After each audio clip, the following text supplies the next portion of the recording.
number 8. Kufanekiswa kwama-Aram.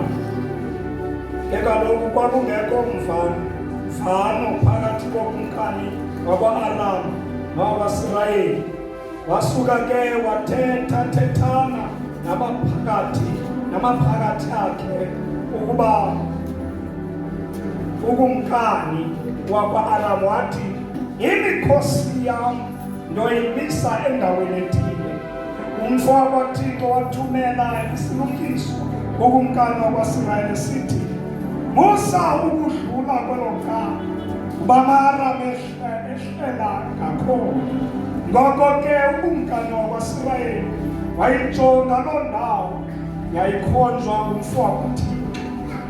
Kwaba kaninzi u-Elisha elumkisa ukumkani, waza ke wahlala elumkele loo migile. Verse 11.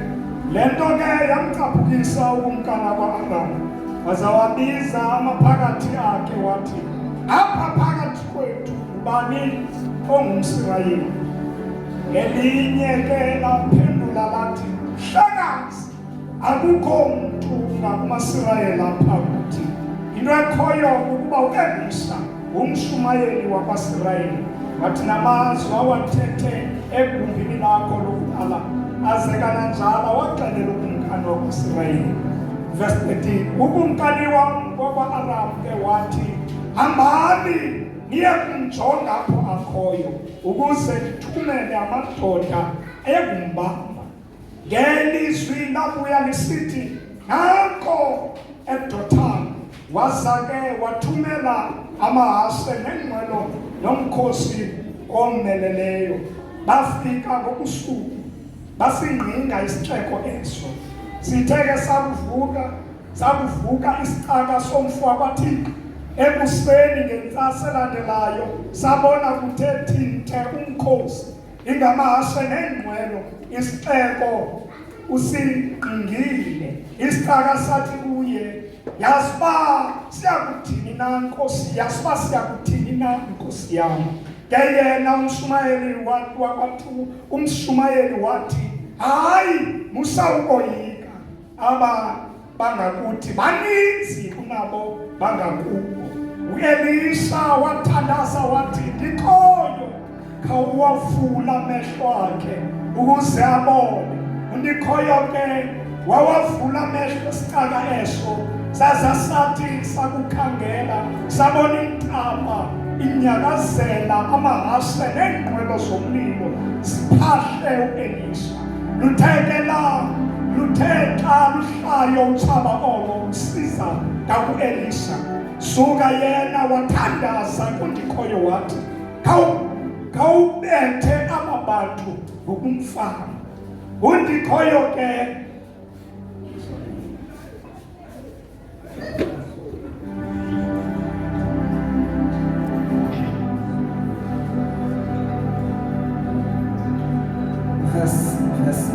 verse number 20. Verse number 18. Luthe xa luhlayo utshaba olo lusiza ngaku-Elisha, suka yena wathandaza kundikhoyo wathi, khawubabethe aba bantu ngokumfama. Undikhoyo ke wabatsho bazimfama ngokwesicelo sika-Elisha. U-Elisha wathi kubo, asisiso esi sixeko nisifunayo esi, ingeyiyo nendlela eya kuso le. Landelani mna ndinise kulo mntu nimfunayo. Waza ke wabakhokhelela eSamariya. Thank you. Bawo egameni likaYesu waseNazaretha, nalike ngosizwe lakho uthetha ngalo nangeli xesha nje simamele. Amen. Ngokufutshane bathandana, ndikhala uthetha nje kula mazwi ngewethi the secret of prayer. Ndikhala uthetha nje ngemfihlo yokuthandaza.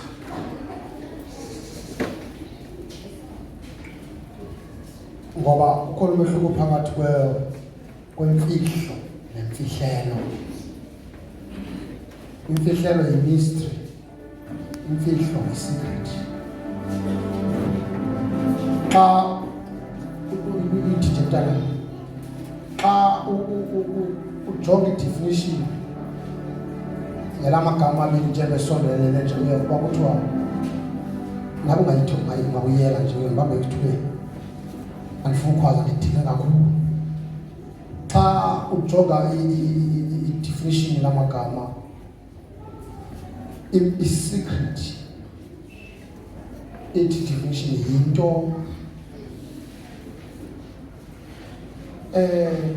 eyazekayo but efihlakeleyo ngelo xesha lomntu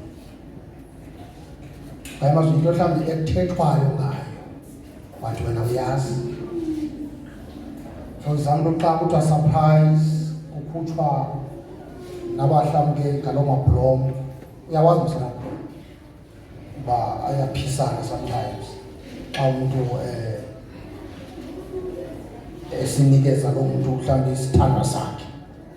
So i-secret leyo into ongayaziyo ngeli xesha uba yintoni le ndiyifihleleyo, but i-mystery yinto engapha kwi-secret, yinto ongena kuyi-explainer nongena kuyiqikelela, yinto vele uyibone ngelo xesha uqomba I didn't expect this okanye bendingayazi ke le into. That is a mystery. Kodwa mhlawumbe nge-secret ngayo mazwi sawuthetha ngento ekhoyo nokuvekayo noyaziyo sometimes uba ikhona kodwa ilishwa leloba awunayo access yokude ufike kuyo, okanye unayo access but awunalo ixesha lokusebenza le access yokude ufike kule nto yakho ifihliweyo. Apha abathandekayo kuthetha ngo-Elisha nama-Aram okanye kuthetha ngo-Israyeli nama-Aram, but inyhweba kaSirayeli ebenendoda ebibizwa ngegama langu-Elisha ingumprofethi. Now ama-Aram abelutshaba lukaSirayeli ezama ngandlela zonke ukumtrepha uSirayeli, but kukho le ndoda inhlupho phakathi kwabaSirayeli. Futhi le ndoda ibingeyofriend kakumkani, kodwa ibisisihlobo sikaThixo, ibixela abantu lefanele baxele yona ngelo xesha. Now ama-Aram ithi iBhayibhile ebeloko ezama ukwenza itrephu ukuthi xa amaSirayeli ezodlula kwecala sawathola ngoba siyayazi uba ahamba apha ixesha elininzi. But kukho le ndoda isisiphazamisi ingu-Elisha ethi iBhayibhile ibiyazi yonke into abayithethayo ingekho. Kodwa uThixo azoyihlebela. Ngamazwi uThixo uyixelela imfihlo zabantu, ii-secret zabo abafuna uzenza, amxelele abe sebaleka ucela ukumkani ungaphumi kweli cala namhlanje ngoba kweli cala uthiyisele. Mamela ke ndifuna ubambelela abantu abaninzi bacinga uba ezi zinto uThixo bezityhila ku-Elisha kuba u-Elisha bengumprofethi. No. Ezi zinto uThixo bengazityhili ngabuprofethi kodwa bezityhilwa ngumthandazo, bezingatyhilwa nakubani othandazayo.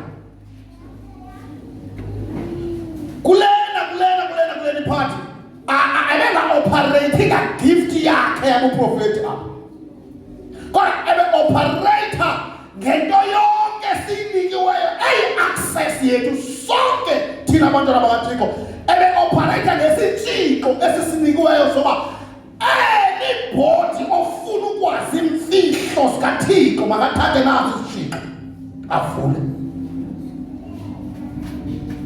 Mphawula uba ebenga-operating ngagift yabuprofethi bakhe ithi iBhayibhile batheka bevukayo asivukayo isikala sakhe ekuseni xa sithi siphuma phandle sabona umzunqingiwe ngumkhosi wama-Aram wabuyela endlini wazoxela u-Elisha bawo konakele phandle. Kwenzeka ntoni? Umkhosi wonke wama-Arab usingqingile. Ngeke sikwazi ukuphi. Mfuthini uthi hayi John 1 baninzi abangakuthi unalo mkhosi obonayo. Unomkhosi omninzi ngaphezulu. Uthi myaka kanjani? Uthi uyazi kanjani? Ngakho bazana abahlala phansi ngoba bayaziyo loo nto leyo. Uba behamba nje babiyelwe umkhosi. Yabona bekuthiwa ukho lo mkhosi befama wena kudala wena kwaphela ngawo. Because uSathana akanaxesha la kuphumla. Ithi iBhayibhile, he is rolling like a lion ekhangela ubani anokumqwenga each and every time. uSathana akanaxesha la kuphumla uSathana. Ukuza bathakathi kanye ama-devolution nama-Sathana sakuxelela uba hey ixesha lokuphumla sinalongo thina. Themba ukube nexesha lothatha ikhefu nje lokuze icawe ngo hayi namhlanje ke ndiphumle. Thini abethwa angabethwe emkhathini ngoba akazilawuli, uyalawulwa. Uma umbhalo uba thina to understand ithi iBhayibhile, he prayed, he didn't prophesy. He prayed to God, Father God, please open this guy his eyes. Yaba nemfama phathiko engazazi imfihlo zakho, vula amehlo lemfama ibone izinto esihamba nazo, ibone inkuseleko esihamba nayo, ibone umkhosi wakho ongakuthi. UThixo akeva umprofeti kodwa weva umthandazo womprofeti.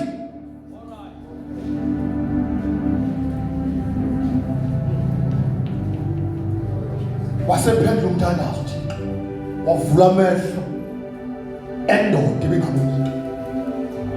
Ithi phambi yakhe ayithomba yathi, yo kanti ixesha lingaka ndihamba ndikhuselwe ngomhlobo. Madoda uselishweni umzalwane ongathandaziyo ngoba akazazi izinto zikaThixo. Omnye ude zikathi yagive apha kuThixo kanti akayazi uba uThixo umbambe left and right. The time that you give up on Uthixo unike nithi ukuthi yini le mfama Thixo, kubani ononceda le mfama ivuleke amehlo ibone inkuseleko ne-protection engaka.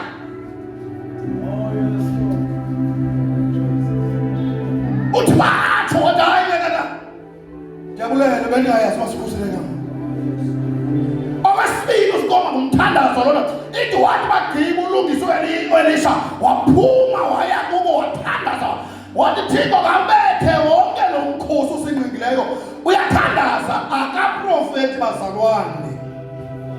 Siyathanda le ndawo sifuke siyise kuprofethini. Singafuni ukumenza ngathi ibe ngumuntu naye obehamba ngegift yakhe uprofethi. Kodwa mama ndokuhlebele if eyokushumayela if awufuna uthandaza izawulamatha. Sizakuva ngoba izintombi ba izintombi sizawukufa naxa uyikopile uba ayo yakhe. Anako kamfana umshuma ngeshuma liba ayo yakhe le message. Ingaphi kwakhe le message lokulu.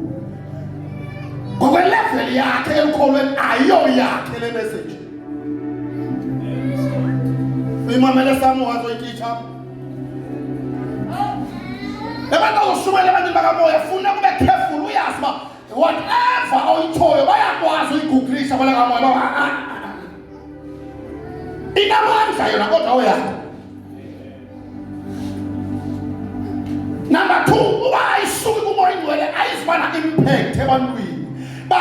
Ungaba entertainer ngokuba babe entertained bagqume bahlobe baphekele kodwa xa bephuma akungathi bebe ngamadada.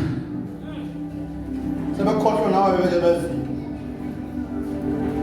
Ngoba into angasuki inhliziyo kamoya ingcwele ayikwazi ukunamathela ebantwini. Ayiraka nishumayela imessage abazothi abantu bengekho powerful as long ibisuka kumoya ingcwele. Ndazi into yodwa le message oyi-1 nababili khona etshintsha ubomi babo inamathele kwababini abakhoyo apha nabindlu yona ingakhankalazi nikhasiveto inceda ntoni ime ngenyawo yonke indlu kanti bonke bazophuma bengavanga yathanda zathi betha abantu uthixo ngobumfama wababetha ngobumfama uthixo yaphuma yakubelele madoda nifuna abantu akekho apha lo mntu nomfunayo kuye lo hlala ngemfama ngoba xa sowuhamba nothixo uphila ngomthandazo unamsebenzi nentshaba zakho ungena ungqawuza phakathi kwazo zithi zikungqingile ukuba yiyo andingqingeki nje nkosi yam ndile ntlobo ndikuphunyuka bemphethe andisabathwa ngamadimoni yabona kulikhona likafikelele kwelo nqanaba lokuyazi uba lisathakatheki manje kusafuneka ke uthandazile ube uzama uba nokuthi kakuncede utyhilekele ngoba awunokwazi uzibona ezifihlelo xa usengumntu osabhilivayo uyathakatheka hayi nosele walo yothakatha hayi ndoyika uthenga imoto entsha la magqwirha angandimonile bendisanda kwakhe ekhaya ndiphinde ndithenga imoto entsha awundibulala ayisuka ikolo thelo mfitshifitshi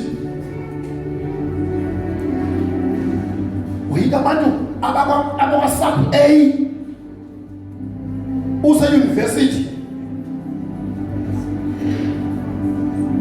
imfihlo yomthandazo yabona mawuphila ngomthandazo ungumntu oloko esazi izinto abantu abangazaziyo ungumntu oloko ebona izinto uthixo azikwandisela abangcwele but abangcwele bona abazazi abaziboni behamba nje abayazi uba yintoni iplani kathixo ngabo udesi kube newali sebiswe nguthixo ukomjongayo thixo uyibizile kodwa yimfama luyibizile ndiyibona uthuthuzo kwayo ukwenza izinto ayicingi ayibali kayisenza izinto ayijongi wangomso lento ayizubhekfire na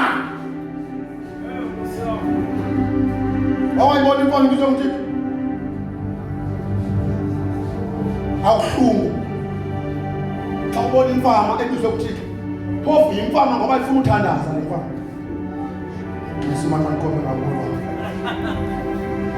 ndakhubekiswe yomzimba abizwele mkhulu imithini hayi bondenzeni wathi wena noba ushumayela wenze into engayithandiyo wabeka isandla ngongathi ngokule nto ilapha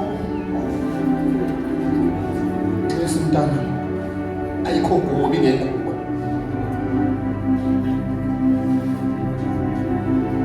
imfihlo yokuthandaza ithi Bhayibhile wabalida wabasa ukumkani wamaSirayeli wathi kumkani nale mfana bezizondibulala kuba ndinixelela imfihlo zaso ukumkani ngathi into endiyithandayo ngumntu umthandazo uphila ubomi obunoxolo ukumkani uthi bathini ndibiza abantu babaxabele babenyama ngokuthi hayi ubaxabela kanjani ubalele banjwe ngoba uzobaxabela udaba babanjwe ndima hayi ngamandla kaThixo Thixo ubeke izitshaba phambi ngoba intshaba zakho manje sazoke ixesha usazoke uzilawule ngenyimini intshaba zakho zithanda singathandi ngoba umuntu osukela wena ungalwi naye ufuna abe sisiqamba okanye beyimethi yakho one day ukuba ufuna abe sisitepu sakho umuntu okulwayo ungalwi naye mbukele thandaza ngayo uthi into efuneka yabakumkani makwenziwe ithi phela baphekelwe imili lezizwe elithi Lord uthabalaka baphekelwe imili badekelwa wathi bavule Thixo vula amehlo emfana avuleke Sakali baba yo nangu Elisha bamwe yini nangu kumkani sathi sikazibhathani lapha namaphapha nozubulala singabantu bakaThixo ngomuntu kaThixo akalweli kubulala ngeke nombona uzaba nomzalwane usebenzele umbulala nomzalwane baba nekubane ngamba uthethe ukwakho uthethe into ba angalimale asofa uwenza kwa WhatsApp noba Facebook uvela uyiventeleni ayabona esinye status ukhona ubulawayo ndiyasibona bona nje kayiposti leya neza foto ngoba ukhona ohloko lozwayo makafe abakaliva lo bantu makafe abe akazama abanye ngamaxesha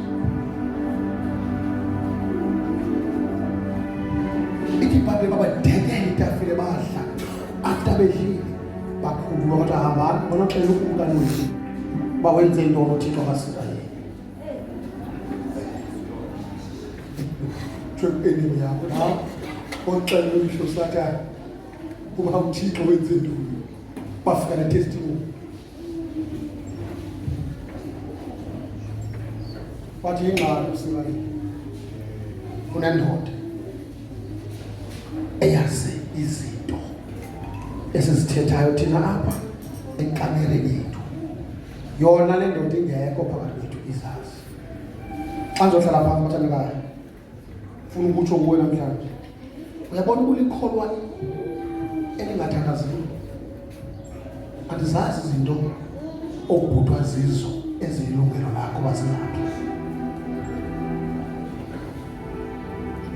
angatheke your fasting ndithetha mna ngumntu mna onethuba lakhe lokuthandaza ahlale nothixo wakhe akwenzeki ndicela ukuqinisekisa akwenzeki ube sisihlobo sikathixo emthandazweni uphume emthandazweni engakuxelelanga every time ungene emthandazweni uthixo uphume ekuxelele esandleni ndiyayazi uba kukhona abantu abacinga yintsomi loo nto kanti xa sithetha nge-secret nemisizo ehlukile zinto because ento siyazixelela kuba xa uthandaza uthixo uzazirivile izinto ezithile nezithile but abantu kufeyile uba bathathe istep esisondela kule mfihlo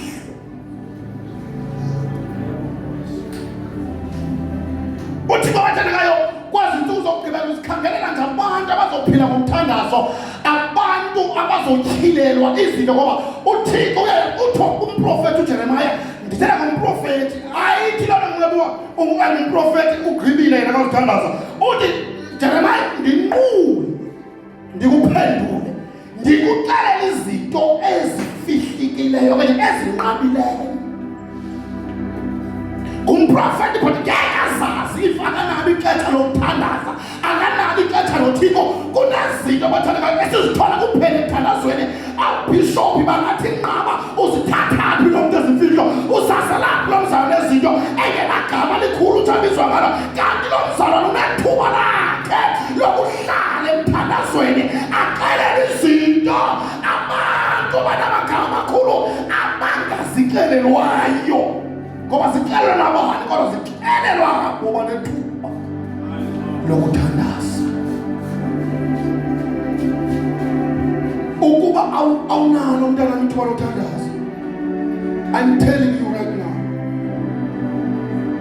kukhona indawo ongakhwitha kuzo kanti uthixo bengakumilisanga okanye ebengalindelanga ungakhwitha kukhona izinto ongazincame ebomini bakuthi ayoyami nayenzelwanga mna kanti uthixo beyazi uba yeyakho into okunayo awuboni namhlanje ndizokhuthaza ngelithi khawuthathe nasi isizitho ngoba kunemfihlelo ezingcono ngawo kunemfihlelo ongazaziyo kunezinto ongazaziyo khawuthathe nasi isizitho sini isizitho onosithatha ube umthandazi uba bekuthiwa mna ndinobuzwa uthixo yintoni oyicelayo orhalela uba ube gifted kuwe benothi thixo ndincede ndicacele ukuthandaza yonke imihla yokuphila kwam umntu ophila ngomthandazo uphila impilo yongoyiki bathi abanye besoyika hey into yasoyikisa ikorona kodwa bebethandaza bebeyazi uba into endiyaziyo undixelele uthixo ngekorona ngoba always uthixo ukhona abantu abangabathandazi akayenzi impazamo yokwenza njengakhange abahlebele nto Awubangathi abahlebela uzobaxelela sephakathi uba nina ungabinakhala akho nto izokwenzeka kuwe. UThobi akathi ahlangalaleni sabantu utsho kwi-secret place yakho. Yabona ufuna ubona abazali abangathandaziyo kwehlulela namhlanje. Ufuna ubona umuntu ongathandaziyo, one, mbone ngongayifuni imihlangano yebandla. Ngomamela uyaxoka. Thina abathandazi vesimanje uyaxoka ke. Yabazali ngoni ngekho phakathi kwenu belihlangano thiki. Ala nyaka ufuna simoyile. Suka njongo wasuka. Xoka kolonto. Duqale umuntu othandazayo.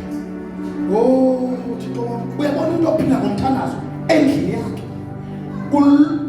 Umthandazo wasendlini yakho uloku ukudrive ngaphakathi loba awukwazi ukuhlala apha kuthandazo because umuntu uyaloleka umuntu omthandazo uloku expect something new every time umuntu uyahlangana uyathandaza uyobe yazi uyabona lebe ndive apha engozini ndindedwa ikhona endiza kuyiva phakathi kwabangcwele akakwazi kuyinyamezela into bathele thuba lokuhlangana abangcwele asicela uzozihluma apha because kwazi leyo eyalapha engozini into iyodwa kodwa eyona lihlangene abantwana bakaThixo into iyodwa.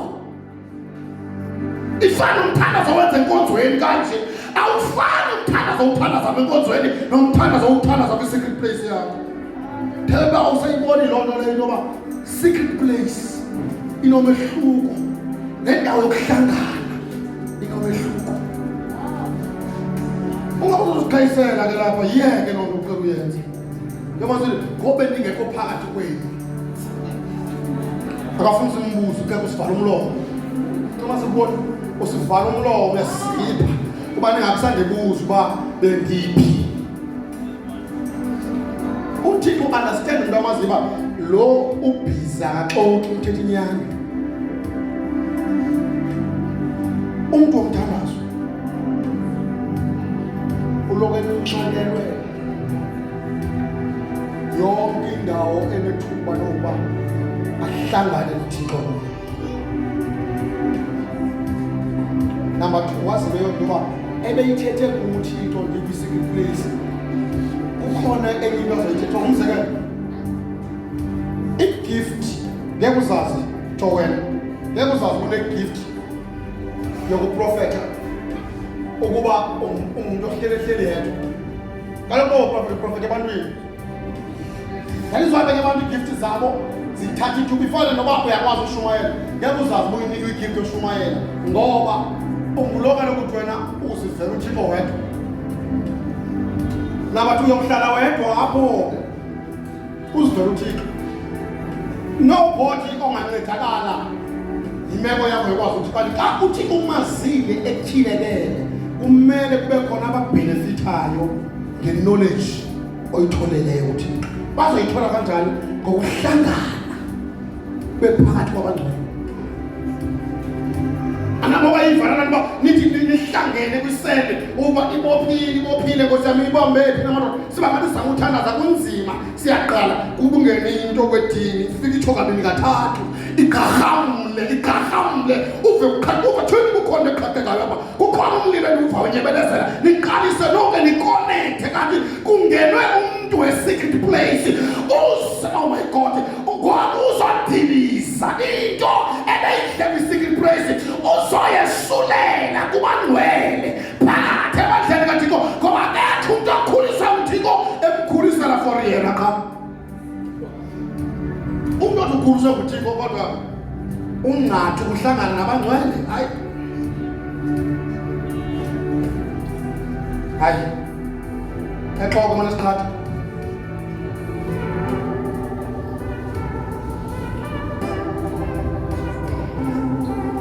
ukuthi chance ithuba lokukhuliswa uThixo libele ngamaqhinga nje.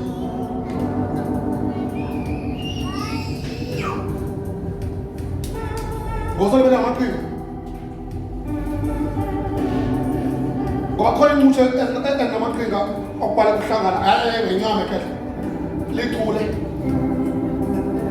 futhi inquthe amaqhinga ke ababhayiza ahamba kakuhle akhutshwa nge-order kuyayava kule veki bendiqhathe ngibethile umntu benxolisa kule ndizammetha ngengalo kukhona amazabantu abangaxoko hayi iliqhithani ulibele bexoke wathi kanami uphinda ngalapho hayisuka ukhona inquthe into eziyikhupha kakuhle ziyakusayiza funeka le nto le ingakulingi ndibambise ndithethane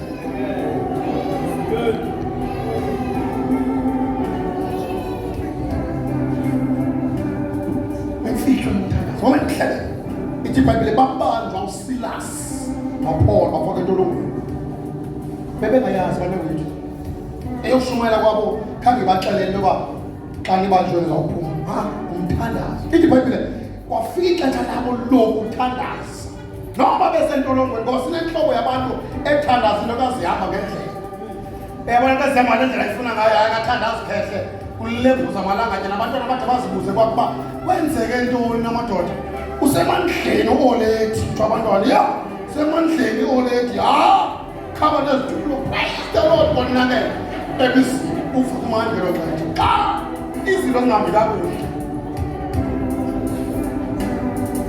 lekuphoso nzima umthandazo kokwam uthandazana uyuzi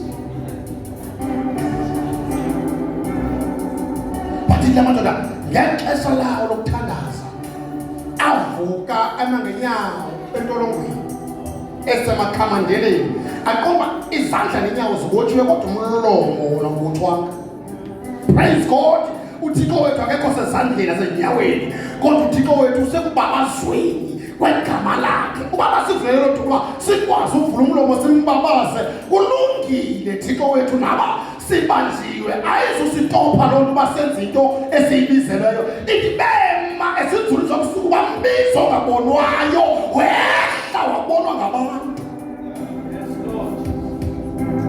bethuka nabo uThixo eshukumisha isiseko sentolongo evula amatheyina abebothwe ngabo wakhulula abantu akhulula namanye amabanjwa angamaziyo that is why sithi akayenzi uThixo intoba anikeze umuntu into yakhe kanti umnikezela forever yedwa ithi kwakhululeka namanye amabanjwa angamaziyo uThixo akalumazi uThixo ngabo namhlanje noba nabo abantu be-secret place bafikile namhlanje phakathi kwethu bazosibonisa into abakhela uyiphila noyidla kwimfihlelo yabo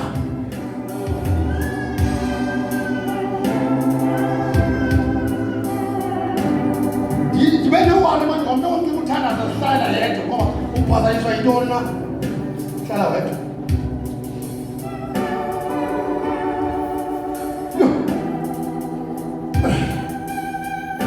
ukwazi uthandaza ngaseyikhona ifemini ngeke ukwazi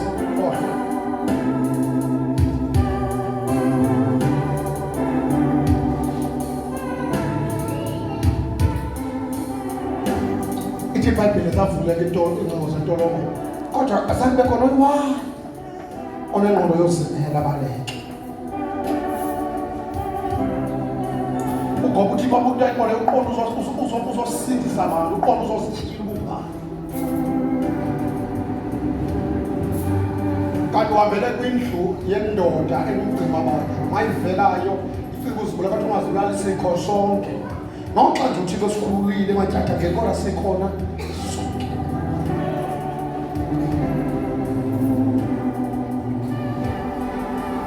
kanti kusindiswa bayo namabanjwa kuloo ntobo esindiswa ngentlungu yabanye abantu kodwa khange bayinesi intlungu babambe into ethi kule ntlungu uThixo unenjongo kukhona le njongo kukhona le secret uyambula ngale ntlungu Thixo avule singene kuyo umuntu omthandazo akabhidiseki akantantazeliswa sisimo always masivele isimo lokho ebona ngayo uyakwazi ngoba uThixo wathandekayo xa ufuna umthandazo zithe ezinye izinto zikufikela ubuqobo besendiyibonile ayizulidisturb That is why long ixesha wena ingxaki uzofumana nge-surprise qho nge-surprise because ingxaki awunalo ithuba likaThixo awunalo ithuba lokuthandaza. Makholwa ndizotsho namhlanje impilo yekholwa ilele emthandazweni. Uzuzazi ungubani ilele emthandazweni loo nto hayi emthandazweni we-secret place yodwa nasemthandazweni isikhungo engusamalungisa. Qhela xa ulikholwa ukuhlangana nabangcwele ngoba kunenye isikrithi ekuhamba nako ukuhlangana kwabangcwele. Baba ndiqala ithi phambili bade bahlangana abangcwele bethandaza ngoPetrosi obanjiweyo ozonqula intloko ngengomso. Abazalwane bahlangana bathandaza ngamxhelomnye becanga uThixo Thixo yini izolo bekuJames ngoku ngomso izoba nguPetrosi kwenzeka ntoni Thixo bamcenga uThixo uThixo behlangene apha wapha uThixo wayentolongweni. Oh madoda umthandazo ndiwethembile unamandla unenyawo unamandla ufika kwindawo ekhululeke sikwazi ufika kuzo ufika uzenzele. Sometimes ningathandaza nibe ningathilelekanga uba kwenzeka ntoni kwenikamoya nabo bebengayiqondi bangaphuma kodwa bethandaza ngayo. Ithi problem nakasekhuthiwe abayikholelwa uba nguye lusemnyama. Fika ingelosi ngokwayo omkhulu kanti kuthandaziwe ngawe ndoda. Uthi omnye kwenzeka ntoni ulindele usuku lokufa kodwa hey uyakhululwa. Ithi wayikhulula wayikholela xa simshiya isithunywa ehamba yedwa. Wabethi madoda hayi kodwa ngaphandle manyanyana yasazi sifana ndihamba kuzo amandla omthandazo. Sihamba nemfihlo bangcwele sihamba ne-secret ungathentana kusokole ngolu hlobo. That is why niqhathwa nihambe nirojwa ngabaprofethi bezenza ngathi ba-powerful apha benixelela ngemilingo abanye ke phofu most yabo. Oh madoda anisambona uSathane imitate into yenu uyayazi abe kumele banasi i-secret nina zabantu nizoxelwa ngamakhosi khona into ngamakhosi andibathi abantu basedolobheni abayazi into ngamakhosi. Thina sike sahamba amagqirha siyazazi into zodwa ngamakhosi into kuthiwa makhosi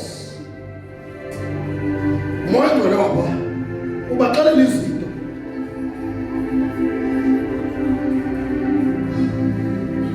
Amakhosi mosakuxela useza amxelele uyeza ubani igama lakhe ingxaki yazangayo yile nale nale.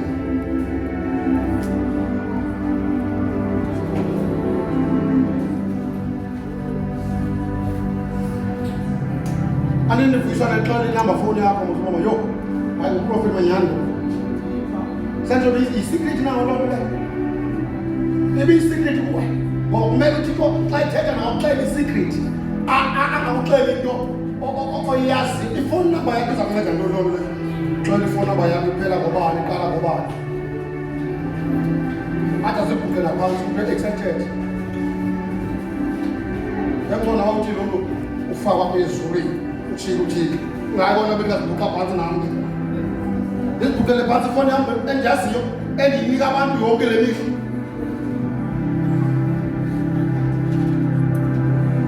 That is why amakholwa namhlanje masothandaza eqhathwa kangaka abathandekayo ngoba ingxaki yawo amakholwa awafuni ukuthatha isithixo ayovula isitorumu sikaThixo.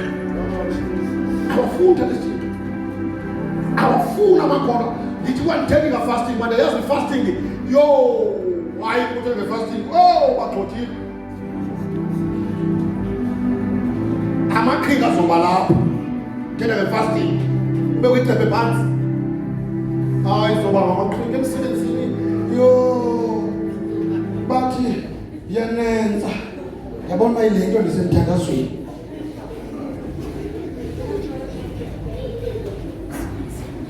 Awuthixo wam ncede bam andifuni tu ukuyolifaka ulokholo kodwa sathetha ngale ilula akho bathi ilula abantu abayaziyo kodwa kwabanye ndayazi bandithetha ngento enzima gqithi ukuthandaza.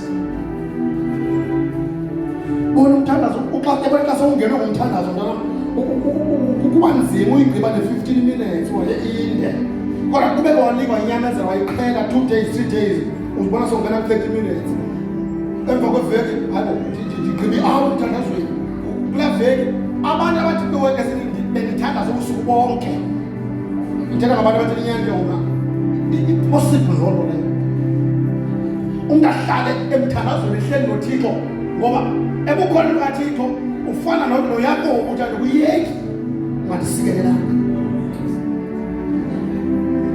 umuntu oqhelileyo ukuhlangana noThixo akanwabi engayiva le beqhela uyiva konwabi emphefumulweni wakhe uyahlupheka yeyiphi madoda into yaphezulu iphi lento iphi umbone ekhuthala ubeka icephe kanti ukhangela lento utheni ngokuThixo kutheni ndabangathi andiyifumani bendikade nethixo ndihlangene nawe ndilile inyembezi kutheni ndaphuma nomenko ndihlangene nawe Thixo yo nabona ubani ugqibele nokulila okuliliswe nguThixo yile nto ungaloliva lelizwi ihliziyo yakho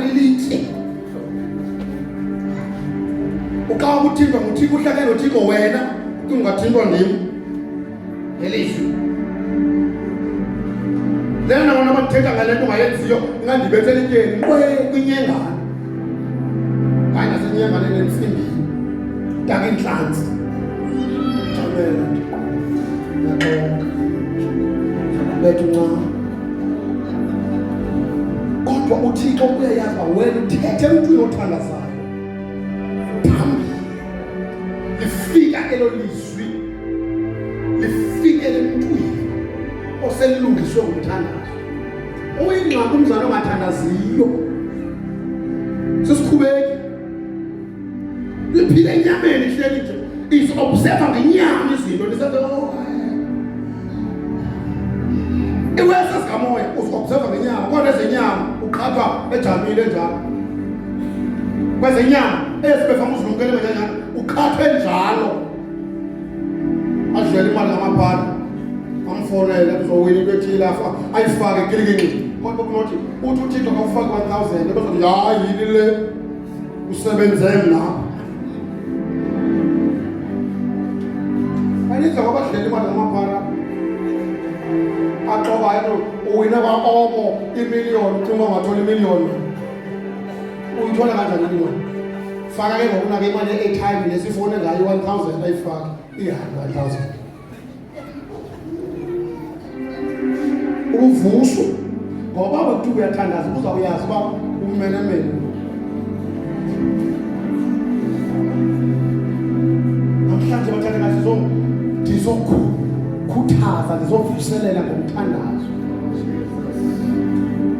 ake sibuyeleni bathandekazi akusithatha asidingi nabo usokole sesiko sikhona sihamba nawe silapha kwezinqeni yazi ofuna usebenzisa set ifoni yakho ngexesha elithile uyasazi uyabhangela noThixo ufuna ukunika ngamasibongo nomsebenzi uba wena uyavuka wena kufuneka uyaphuma endlini ngo-5 ndandiphuma ngo-5 endlini lekitreyini kodwa ndandiyazi uba i-30 minutes yona apha njengoba ndisetele ifoni yokuthandaza uba ndivuka 4:30 kumele mna ngo-4 ndivuke ndithandaze 4:30 ikhale leyo yoba isithi stop usuthandaza ngoku hlamba awuna-excuse yobathandazi yoba ubona usithi hayi ingxakam ndiyaphangela kukhona abantu abeza kwisensi bephangela ngoba lo wakho umsebenzi utheni wena wedwa yile kodwa kuba ne-promotions ebantwini ngoba uthi kuya koma lo msebenzi lona ngowona uhamba phambili ebomini bakho ngowona unqulayo imfihlelo yokuthandaza isekuthini bathandekayo uThixo unako ukwenza ntoni xa umthandaza unako ukwenza ntoni u-Elisha udemonstrate uThixo phambi kwendoda bajonge emthandazweni uThixo lokuthilela ntoni ufuna kuthilele yona emthandazweni ingxaki bathandekana edaba into zingenzeki esithandazo is because umthandazo uzothatha i-chance uza kuYesu ukufuna izinto bawe egameni kaYesu uthe uzokusenzela nantoni ndiphi into ethile iyo umamele ukuhlebele lo mntana akho xa ezofuna into kuqala build i-relationship nawe kuqala xa eyaba khona into azoyicela akho mntu ekuvela kwehle entloko kiki akhange ahlabele zitya khawundiphi imali eswiti yini leyo akayithola pha imali eswiti Soze ndimnikele 50 cents. Ebekho ndalela ngoku ngimthinta uba khawuthandaza utsho umoya ngcwele. Khawuthandaza. Kukho abantu abangakwazi nokwazi neside uba this is the Holy Spirit. Kukhona ebuthongeni bakho obulalayo, kukhona indlela ovuka ngayo yaziba xa ndiqhibile ulala ndothuka ngolhlobo. Kodwa kukhona uhlobo olaziyo yabona kodwa undivuka ngalo hlobo uThixo londivusayo. Ube sowukhwela enxebeni lithi ixhego lakho tsala iselula yezulu. Ube sowutsala iselula fonela uThixo. Abanye ke ndlela bathanda ukujonga ngokutshisayo usebusika usehlotyeni uthi asale ingubo kekethuke yes sinethuka ixesha lisehle kanje adendithi ufuna mabuza ukuthi akafundi noba uyavuswa ntombazana uthi wathandaza uyaqwethwa ngamazuba khawuthandaza kukhona lento ibonwayo isayo oye kuba ngapha hlobo emthandazweni uzolimala manodlwenze manuku play.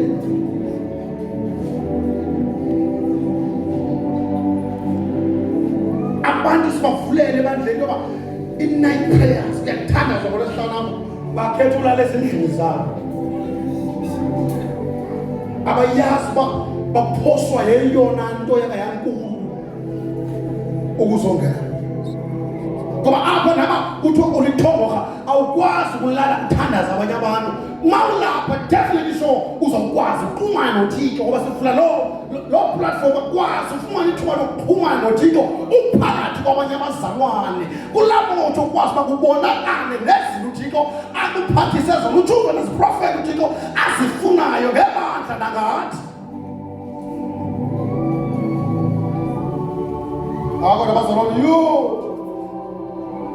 night prayer thandaza ubusuku bonke uyakubanda xa nezizathu zokuyaxoka ubaleka uthandaza xa nansi ingxaki yakhe ngulo mthandazo ngoba bekusithiwa apha sojayiva ubusuku bonke akho mntu bezobenzela uxutywa stomach out apha abanye benxiba oothayithi ababetha entloko amadolo abanye benxiba izikatula into lento ishoti bezinxibela iijoga zabo ngamadoda sinxiba ijoga khona ijoga ngoba zinxibayo ezingathi zikwevanyana apha ukujoga ezikhoyo indoda inxiba ijoga amathanga wangaphandle yapaqaza ebusuku kwa-8 odlulayo udlula benxiba ishoti kodwa kuzoba khona umzalwane owoyika nje ukuzogodola ecaweni.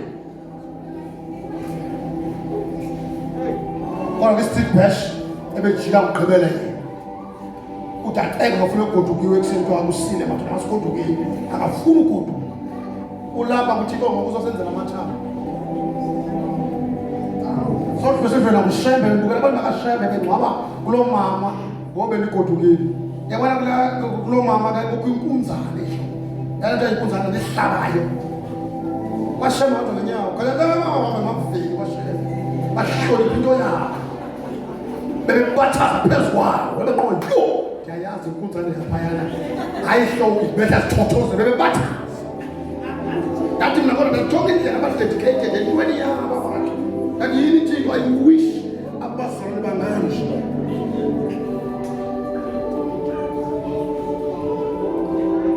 Umzana sizwe bekubholela ecaleni kodwa efika kuThixo uyekele imikhono awungebhola ecaleni lokusathana akafuni ubhola ecaleni bekusozela wonke umuntu kwipati neephotoyi ashiyeke hleli kodwa ngokuqala ukozela xa kuqhubeka kaThixo ngowaziswayo ngethuka bekudala ebebuya kwi-night shift uba kuthiwa kuyolonwabeni akazulala kodwa ubuya kwi-night shift athi yona ekwazi ecawe benozela phakathi kwabantu okay afuna ngokozela phakathi kwabantu kodwa ngoba uphile emnandini ungayithethi loo nto leyo inelishwa mosilento kodwa inalishwa ubuselishweni kwabubhundwa ukwazi izinto uThixo azicwangcisileyo ngoba sibone nyawo zethatha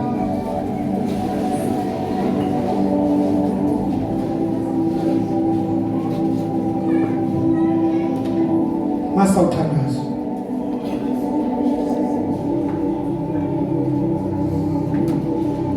funa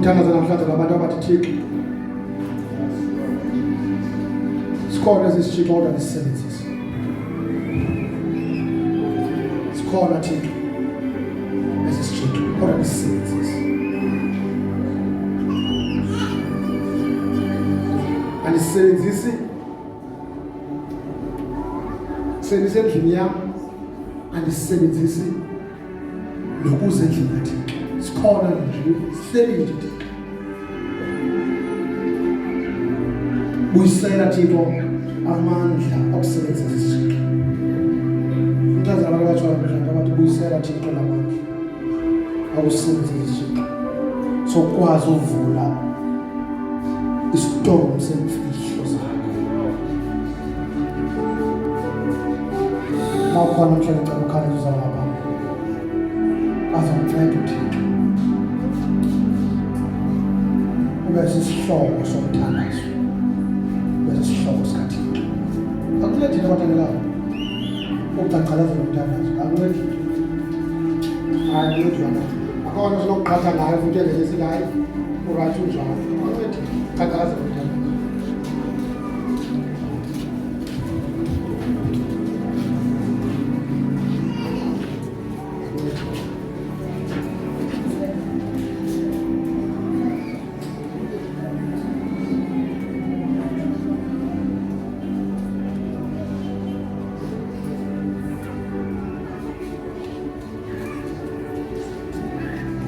Thank you, Jesus.